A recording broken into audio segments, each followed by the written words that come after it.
Yeah, I want to talk about the 76ers real quick. They are the least enjoyable professional sports team I've ever seen in the history of my watching sports. You know, there's always been teams that have been bad for several years, but they would still win, probably on average a third of their games. You know, they're losing two-thirds of the game, which is like terrible. But, you know, there were victories here and there. This team, they just won their second game. I don't have the standings in front of me, but they're probably like 2-30.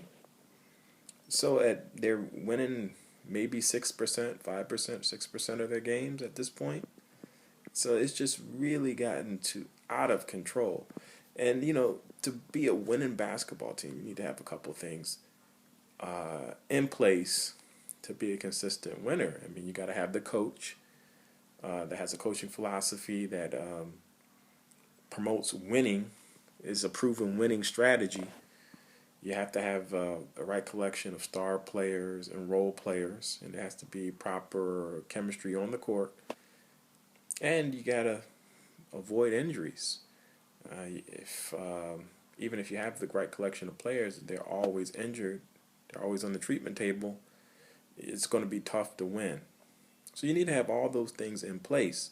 The Sixers at this point, you know, the situation is so bad. It's hard to say. They just gave the coach an extension, if I'm not mistaken. But it's hard to say if this is the right guy for the job, considering the record. And then you have the players. And the players, it's just a weird collection of young players for the most part, but it's obviously not good for their development. The losing. I mean, when you bring in a young player, a lot of these young players came from programs in high school and college where winning was the main thing. I mean, they probably have never been on any type of situation like this where they're constantly losing. So it's probably a real shock to their system. And since it's such a young team, you have so few veterans that have the clout to kind of keep the kids focused on being a solid professional and can show them the way to win in the NBA. There's nothing like that there. It has to, the culture of the, it would be really hard for me to believe that the culture of the locker room is still good right now. These guys are just waiting to lose each and every game. It really, but the fact that they are winning at all shows that they do have the potential to win, but just not there on any type of consistent basis. And then, you know, when you talk about the injuries, the fact that the Sixers have picked and traded for several players that have had serious knee or you know, had these injuries that forced them from playing basketball for a year plus.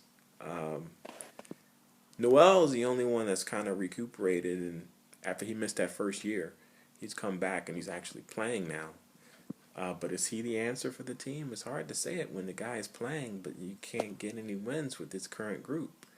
And how do you attract free agents? I mean, the only thing that can happen here is if they get a once-in-a-lifetime player through the draft, like a kind of like a LeBron or a Tim Duncan type player. But is there any player like that in the pipeline? And just no matter how much you lose, it's still a lottery. You're not guaranteed to get that first pick.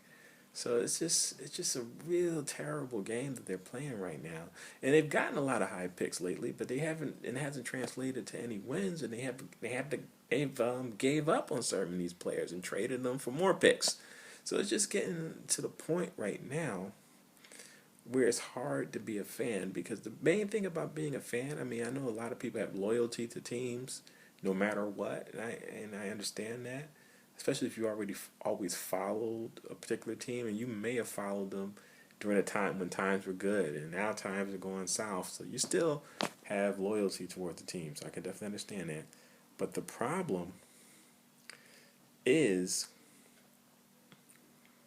that, you know, the main thing about watching sports is supposed to be entertainment. And the entertainment value with the Sixers right now is so low, it's hard to watch them, and I rarely watch now. And it's amazing when you do watch and you see so many people at the games. Hopefully they're selling these tickets cheap. I doubt that though. I would imagine they're still fairly expensive.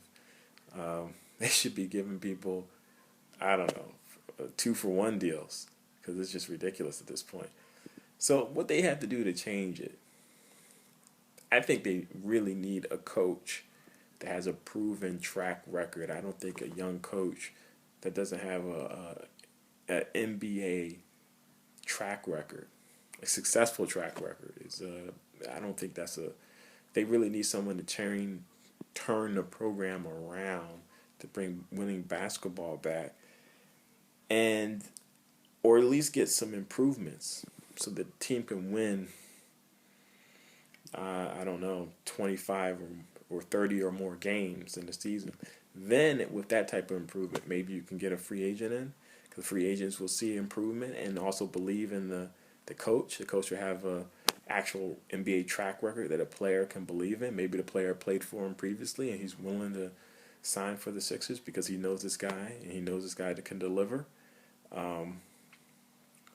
Then maybe some of these young guys that are just in this current system that are just languishing, maybe they will also show improvement as well and become real players, you know.